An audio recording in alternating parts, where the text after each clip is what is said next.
আসসালামু আলাইকুম দর্শক, বাজার থেকে পাকা কুলফিত কলা লই আইছি। আজ যে কলজে ঠান্ডা করিয়া পান্তা ভাত খামো, এই জন্য কলা লই আইছি। চলেন পান্তা ভাত খাইতে যাই। পাকা কলা দিয়া এখন কলজে ঠান্ডা করে পান্তা ভাত খামো। পান্তা ভাত খাওয়া শুরু করুন।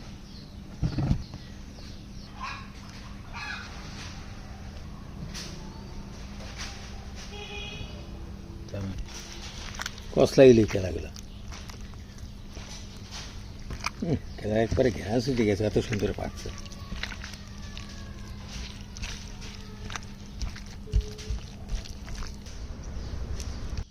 বিসমিল্লাহ।